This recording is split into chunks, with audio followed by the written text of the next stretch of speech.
News Panorama is a TV news magazine program that gives you the story behind the story. It tells the stories the way they should be told by capturing the larger scale.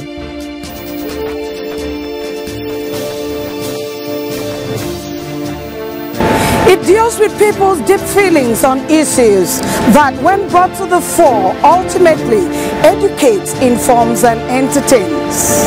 News Panorama. Capture the larger scale. Democracy is crucial for a society that ensures popular sovereignty, promotes accountability, protects human rights, and allows for a peaceful competition of ideas, preventing abuse of power and fosters a more equitable society. Happy Democracy Day to Cross Riverians and Nigerians at large. On News Panorama today, we will be x-raying the Cross River State Governor's 2 years in office and how it has impacted on the citizens of the state. It is a must-watch. News Panorama. Capture the larger scale. Welcome and thanks for joining me on the program News Panorama. I am Josephine Efanga. If you have just tuned in, you're watching News Panorama. The decision to move Nigeria's Democracy Day from May 29 to June 12 remains a historical landmark in the nation's democratic journey. Announced in 2018 by President Muhammadu Buhari and officially observed by 2019, the change is described by many as more than just a calendar adjustment, but an intentional, conscious act of historical redress designed to honor the true spirit of democracy as embodied by the events of June 12, 1993.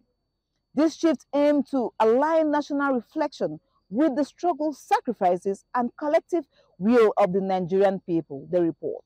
Governor Otu's second anniversary speech painted a clear picture of transformation taking place across Cross River State, guided by the principles of his First People agenda. He reminded citizens that holding public office is not a privilege to enjoy, but a duty to serve humbly, transparently, and with full accountability. In the past 2 years, his administration has worked tirelessly to restore dignity to public institutions, rebuild infrastructure, and renew public trust in government. According to the governor, true leadership must be visible, accessible, and driven by the needs of the people, and that belief has shaped his style of governance from day one. We can state affirmatively that we have delivered over 60% on the 13 points and clusters enacted in the People's First Agenda that we rolled out at our inauguration. We have accelerated the agro-revolution, massive and sustainable infrastructure repairs, powerful security architecture, as well as socio-economic and educational empowerment of our people. The remodeled Governor's Office, State Library, street lights, several kilometers of road network, the University of Education and Entrepreneurship, rejig Carnival Calabar, increased air fleet, farm tractors, hectares of farmlands, among others, are some of our hardware deliveries in the last 2 years. Intensive intervention palliatives, free transportation services, lifting of employment embargo, health outreaches, deployment of health personnel, government continuum, IGR drive, debt payment, increased future funds, several international programs, climate change initiatives, and grassroots governance are among the software dividends that have lifted the souls and served worth of our people. From health and education to agriculture and infrastructure, the governor outlined targeted efforts that are already making a difference. He spoke of upgraded hospitals, deployment of new ambulances, free WAEC registrations for students, and renewed investment in tourism and agribusiness. But beyond the achievement, Governor Otu struck a compassionate tone, acknowledging the daily challenges faced by ordinary citizens, the dedication of civil servants, and the resilience of communities that continue to hope for better days. How do we maximize and secure our natural resources via international stakes? How do we ensure that everyone, cross-riverian, irrespective of status and age, has an unimpeded access to quality education and healthcare? How do we quickly move our developmental dreams from incubation to actualization? These are the sounds chiming from the future. In all, I reaffirm the greater resolve of my team to drink more from the cup of renewed commitment, strong accountability, and undying dedication, with thanksgiving to the God of all creations who strengthens all of us. As our energies surge forward, our eyes stick to the goalposts, our minds are made up, and our faith flies high. May we become the heroes and heroines who fought with all the arsenal to make Cross River State a home for all and a heaven on earth, for the happiness of humanity, and of course to the glory of God. In highlighting the remodeled government buildings, Governor Otu stressed that these were not just physical improvements, but symbols of a new era, signs of restored structure, improved service delivery, and a fresh start for the state. He proudly noted that more than half of his campaign promises have already been fulfilled, yet emphasized that the work is far from over. His message was not one of self-congratulation, but of encouragement, calling on all Cross Riverians to stay involved, stay hopeful, and stay committed to the path of growth and development. Which will reinvent our state from a civil service planet to the first industrial and enterprise hub in Africa. Jobs will be flourished. Social life will stabilize. More income will come in. Lives of our citizenry will be better. These are the impacts we need to transform our land. Ladies and gentlemen, the above scenarios are dimensions of the mandate blueprint which the people of Cross River State voted us into power. The nostalgia of that victory is still fresh on us. The shift from ethnic rhetoric to cultural connectivity continues to reverberate in our ears. The paradigm of season of sweetness continues to instruct us on the paths of peaceful coexistence, moral force, and of course, democratic ethics. However, it is not yet Uhuru. From the boulders of Obanliku to the banks of Bakassi, the future continues to ring a bell of demand. Our food silos are crying for more reserves to stem off hunger. Our ancestral mainstay at Bakassi is still beckoning for justice. The spirits of our oil wells are still throbbing for restoration. Full industrialization, modern technological order, globalized tourism, and maximum marine economy are still leaping for heights. The governor's anniversary speech reaffirmed his administration's dedication to people-centered governance. It marked a clear shift from making promises to delivering results. As the state moves forward, his message was simple but powerful: steady progress, rooted in accountability, driven by service and strengthened by the collective will of the people. For CRBC News Panorama, Ifeoluwa Ekpe Ita reporting. On May 29, 2025, His Excellency Senator Prince Governor Otu marked the second anniversary of his administration with a compelling address that underscored his People's First agenda. Standing as a committed servant of Cross River State, Governor Otu reflected on 2 years of transformative governance, detailing strategic reforms across agriculture, tourism, education, healthcare, infrastructure, housing, and economic empowerment. Ifeoluwa Ekpe Ita tells us more. The report. For many years, May 29th was observed as Nigeria's Democracy Day, marking the nation's return to civilian rule in 1999. But for countless Nigerians, it was June 12th, 1993 that really embodied the spirit of democracy. It was on that historic day that Nigerians defied ethnic, religious, and regional divides to vote in what remains the fairest and freest election in the country's history. The presumed winner, Chief Moshood Kashimawo Olawole Abiola, never assumed office. The election was annulled by the military regime, plunging the nation into unrest and setting off years of agitation for democratic reforms. Long before the federal government made June 12th the official Democracy Day, voices across the civic space championed the change. Among them was Elder Orok Duke, a notable political figure who boldly moved a motion advocating for June 12th to replace May 29th as a true Democracy Day. He insisted that the date held a longer emotional and historical resonance, a moment when Nigerians stood united in purpose, faith, and belief in the power of their vote. Although it took time, Elder Duke's advocacy helped keep the conversation alive until the national consensus was finally achieved. I want to appeal that we cannot afford to carry on as if June 12th never existed. So many Nigerians died on that day. It was just a preamble as to why we are here today. It is a continuation of an unfinished business of 93 that we are here. Yeah. And Moshood Abiola paid the ultimate sacrifice. And it is not something we can wish away and assume that it never happened to us. The federal government's eventual recognition of June 12 as Democracy Day was both symbolic and corrective. It honored not only MKO Abiola's stolen mandate, but also the voices of millions who were silenced during that era. The declaration of June 12 as a national day of reflection has since served as a tribute to courage, resilience, and the people's enduring hope for a better Nigeria. We all know that 29 May was a Democracy Day, but they now shifted it down to June 12 because of the remembrance of Abiola, late Abiola. So because of that, they have to honor him, just to give him that privilege as one of the big men, let me say so, in the country back then. So that was how we got to know about June 12. I don't see anything wrong or bad about that. Based on the fact that Abiola won the election that was being annulled by the former military head of state, General Ibrahim Baba Musila Bangida.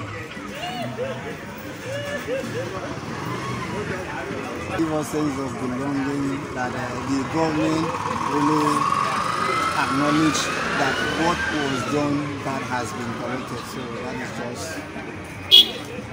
well, not men. It was Babangida that shifted that review. He said Babangida, they shifted it to me instead of May 29. That was when they sworn them in. They sworn them in May 29. June 12, it's a real political day, which Kashimawo Abiola won the election worldwide. Many citizens believe the change offers more than just historical justice. It creates an opportunity to renew discussions on electoral integrity, democratic accountability, and civic responsibility. For them, June 12 is a time to reflect not just on how far the nation has come, but on how much farther it must go to realize the vision of inclusive, participatory governance. Democracy in Nigeria or in Africa is not truly independent. We are still behaving as if we are under colonial masters. The state, because there is no true federalism, the states are not fully independent. They still depend on the federal, which is not supposed to be so. I wish all Nigerians a happy Democracy Day. And as you all know, according to Evidaisi or was it Abraham Lincoln, I can't recall properly, they said democracy is the government of the people, by the people, and for the people. So Nigeria so far it has been a progress concerning democracy. So I also implore government to give people the platform to express themselves. The word democracy should not just be a word, it should be expressed. The recognition of June 12 as Democracy Day is more than a date adjustment. It is a powerful reminder that democracy is not defined by the transfer of power alone, but by the constant struggle for justice, fairness, and representation. As Nigeria commemorates June 12 each year, the message remains clear. Democracy must be defended, nurtured, and strengthened for the people and by the people. For CRBC News Panorama, Ifewan Ekpe Ita reporting. Residents of Cross River State has described the state's governor, Senator Obaseki Otu, as a transformational and the people-oriented leader, following his progress in healthcare delivery, infrastructural development, and tourism promotion. According to them, the revitalization and equipping of hospitals and primary healthcare centers have improved access to quality healthcare services, infrastructure projects, including key road networks, drainage systems, and bridges, have strengthened connectivity and economic activity. In tourism, the state has seen renewed energy through the preservation of cultural assets, revamping of major tourist sites, and strategic initiatives to boost local and international interest in its destination. Judith Ugbong completes the story, the report. Cross River State is experiencing a season of transformation under the leadership of Governor Otu. In just 2 years, the state has recorded major milestones in tourism, healthcare, and infrastructure, confirming this impact of the People's First agenda. In the tourism sector, the government has revived top attractions, including the Marina Resorts and Obudu Ranch, while restoring the glamour of the Calabar Carnival. The 2024 edition witnessed a 42% increase in attendance, attracting over 300,000 visitors and generating 14.6 billion naira in revenue. The Ministry of Tourism also absorbed technical staff into permanent positions, boosting moral and operational stability. Hotel and tour operator registrations surged, enhancing professionalism and regulatory compliance across the sector. Healthcare in Cross River has also undergone a bold transformation. Over 200 health professionals were recruited and new health facilities were launched to improve access. The delivery system to serve remote communities and upgraded nursing schools to accredited colleges. Vulnerable groups now benefit from expanded free healthcare services, while progress continues in disease control, immunization, and health insurance enrollment, bringing quality healthcare closer to the people. Well, I'm impressed with the fact that Prince Otu is reviving all the key attraction sites and bringing Cross River State back to life.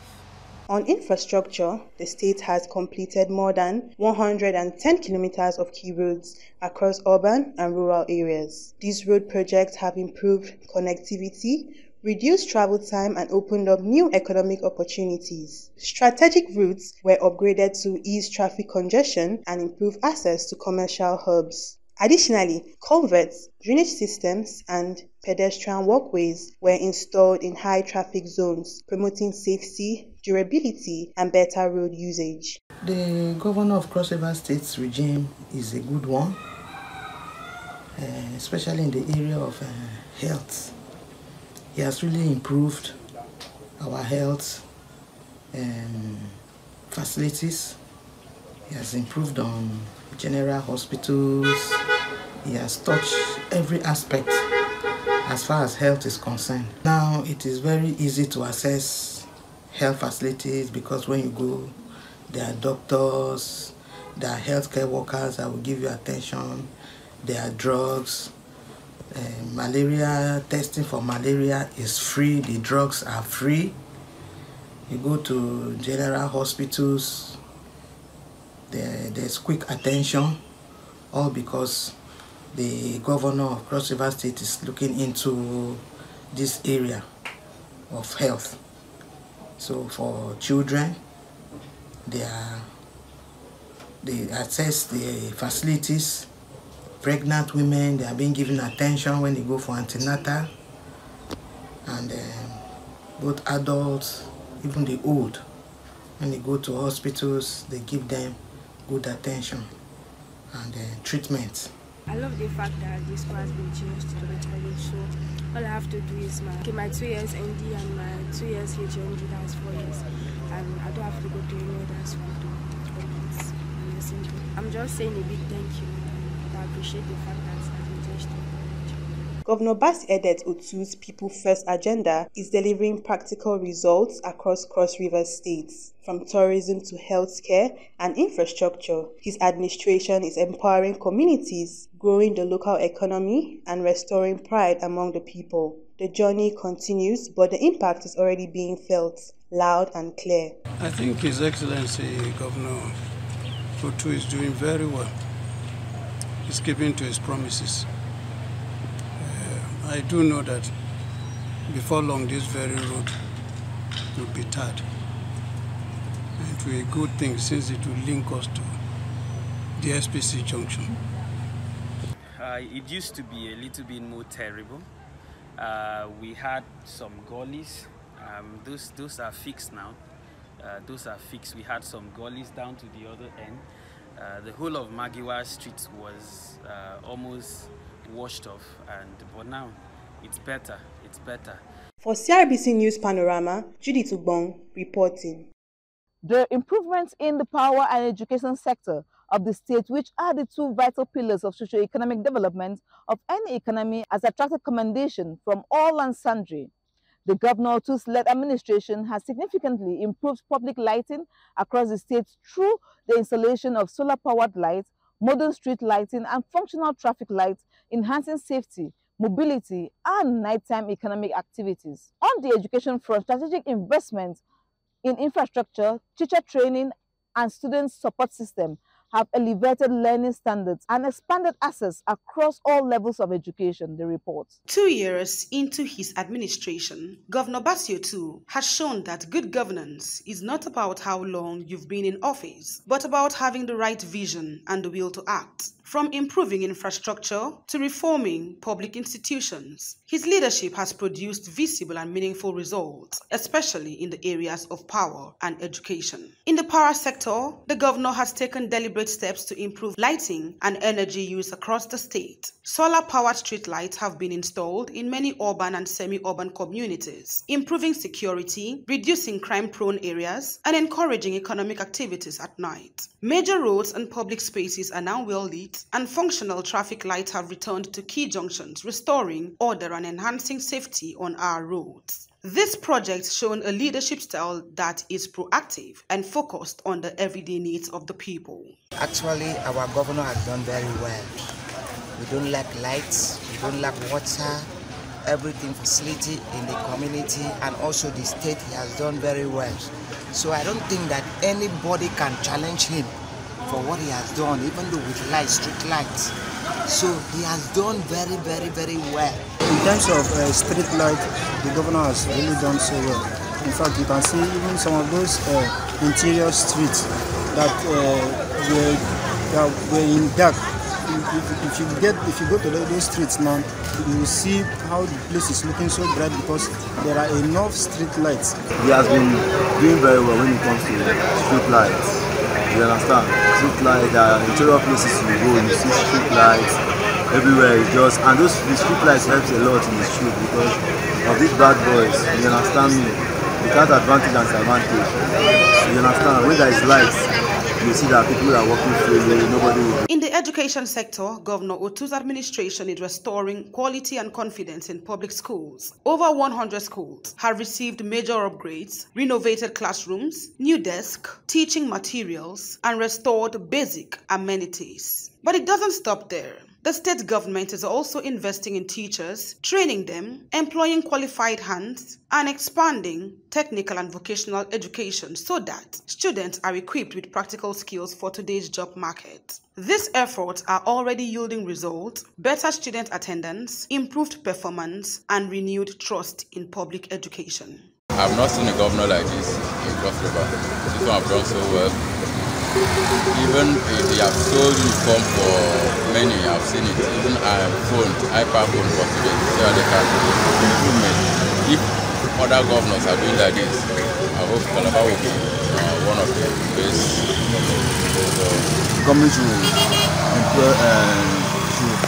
put in more facilities, like more textbooks, free textbooks, especially for the students, because we as students, our children, they do go outside to buy textbooks in bookshop and some books. So the government should make sure that every equipment should be ready for the students, with their calculators and their maths, every equipment should be ready for their students, because students nowadays are stubborn, but they are willing to learn.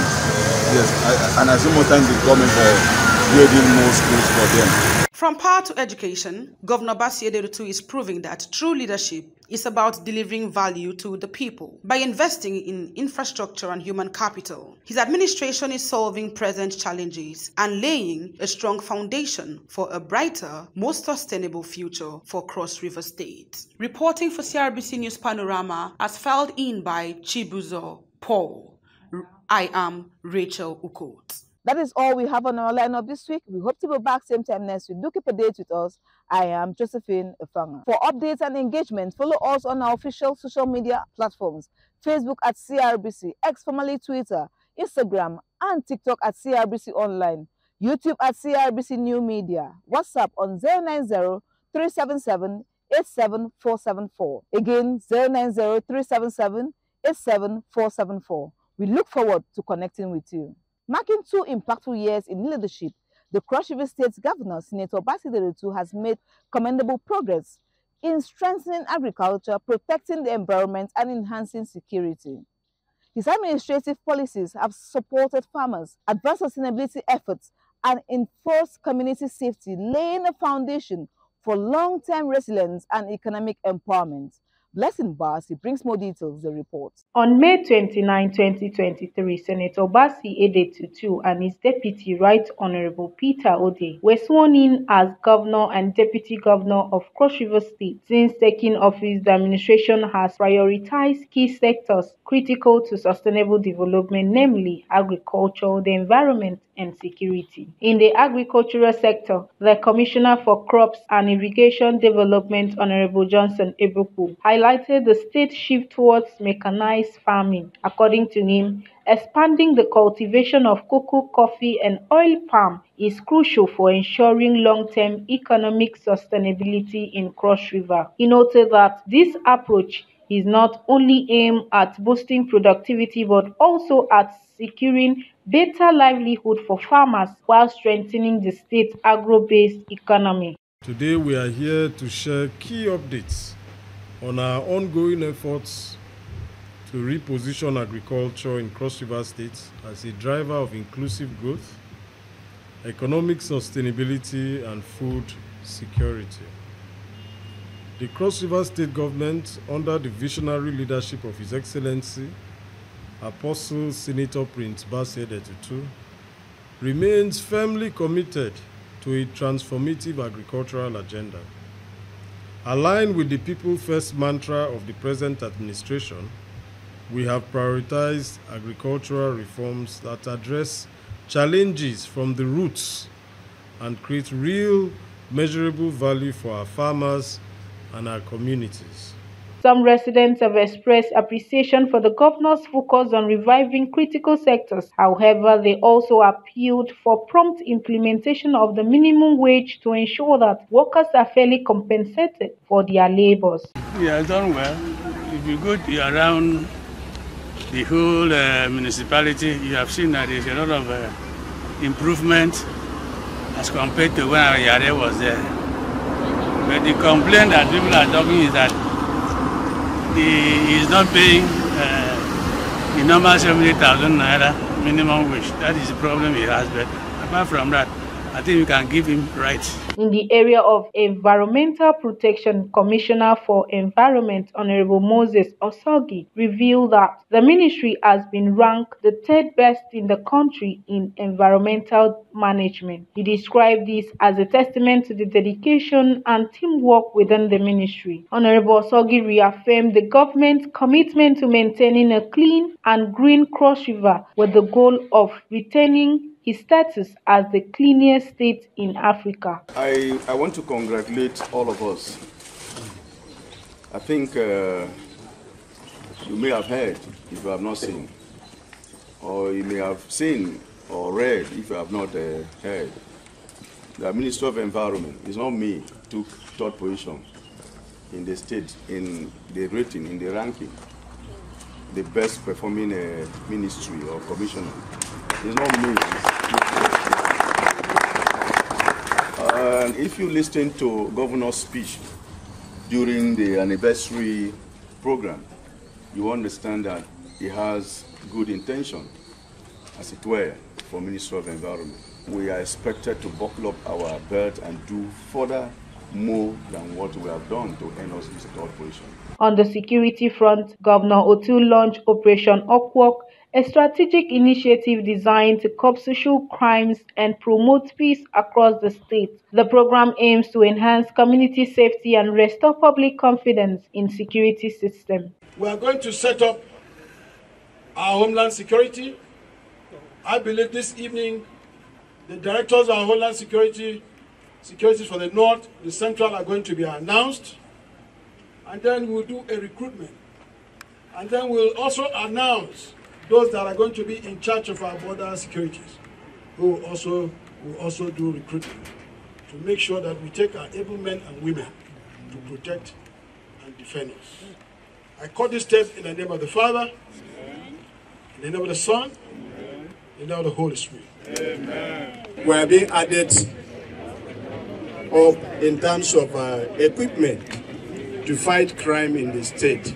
Meanwhile, local farmers have also weighed in, reaffirming the central role of agriculture in national survival. They stress that beyond personal benefit, farming remains vital to food security and national economic resilience.